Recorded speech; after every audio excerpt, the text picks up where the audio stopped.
Hi guys, and welcome to another video update. This time we are looking at NPCs. Once again, I'm joined by Jan. Thank you so much for having me. Yeah, my pleasure. And so tell me a little bit about how NPCs in this game work. So I know that they are sort of driven by decisions that you've made. We've talked about that in another video. But how does it work? Tell me about the NPCs. Actually, the most important thing is that the NPC, they have their own AI, the artificial intelligence. They have behavior trees associated that drives their actions and responses. And behavior trees, it's something that's unique to board game industry.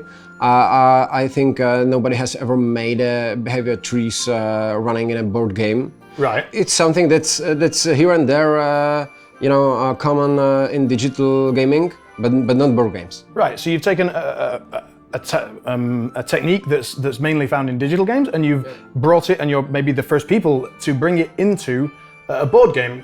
Yeah. Why? That sounds very challenging. Actually, yeah. The fact is that we inspired ourselves with the original digital Kingdom Come, Deliverance. The behavior trees technique is used widely there, and as Warhorse say, I would sort of copy the explanation. Like I don't think we are the smartest, but we're the bravest. So we took the challenge and tried to do what's never been done. I like that. That's a good answer. So have a look at this situation that we've got set up on the table then. In this concrete situation, how does this system work? How do the NPCs react, and how can I, as a player, get to interact with them? Yeah, okay. So just let's have this simplified close-up. Let's pretend you're entering a tile with the enemies. Okay. And that you've been spotted. Your character has been spotted. Okay. So now we can check out in the app, when you click on the card on the screen of the NPC, what's going to happen. But I shall know that although I'm a game designer of this game, I don't know what's going to happen, because there are behavior trees associated, and the behavior trees are used to dynamically create the behavior. So. Right, so as we enter this tile and we go into these NPCs and we start to interact with them, even you as the designer have no idea what they're going to do. Well, I could expect that it's not gonna be like a super aggressive response due to their colors, which I see their yellow snap bases assigned to them, but that's it. Right. So we're looking at two yellow NPCs here, and yellow gives us an idea of their mood. It doesn't tell us exactly what they're gonna do, is that right? It just gives us an idea. Yeah. It's like a visual, non-digital hint or guidance for you as a player to make your choices. Like if there were red NPCs with red snap bases, it would be a like very dangerous area to enter, because they're all highly alerted or highly aggressive.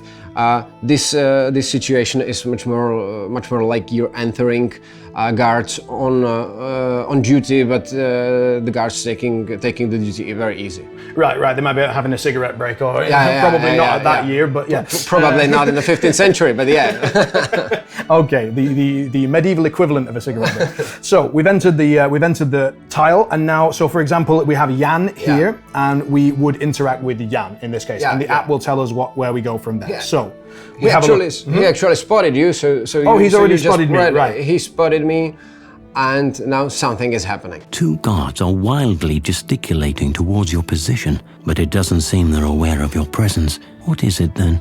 See, that's the way real men roll dice. Some people think there's nothing to it. Wrong. Anyway, could you lend some cash? I'm all out after the last tournament. Get lost. And once again, we do see that sort of voice acting coming through, giving us that immersive experience, sort of bringing us back to the board, back to the action.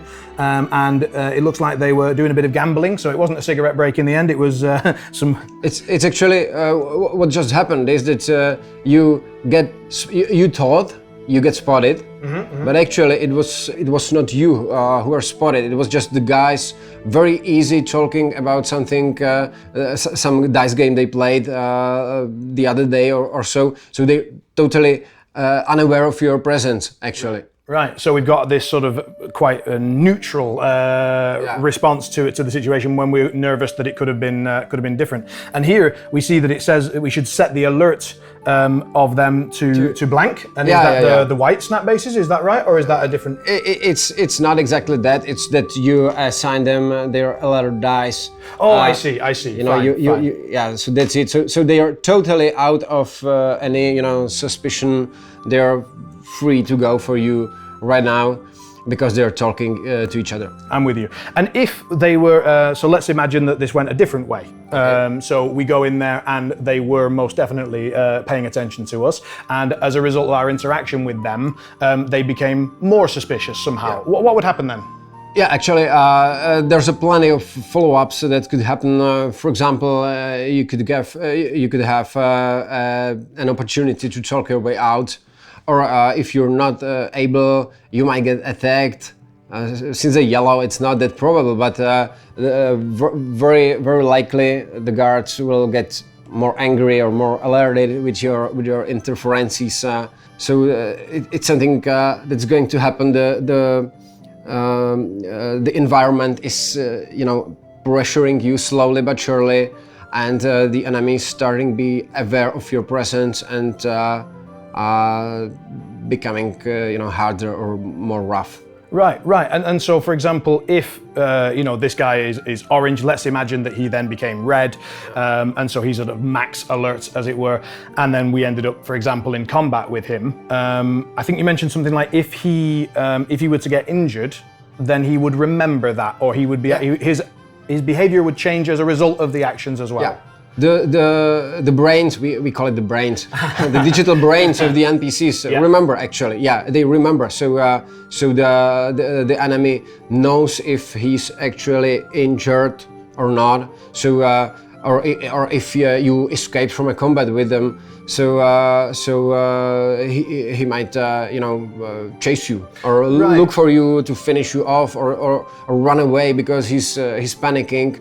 Or something like that. That's totally open, and it's up to those digital behavior trees to find the proper and most appropriate way how to proceed.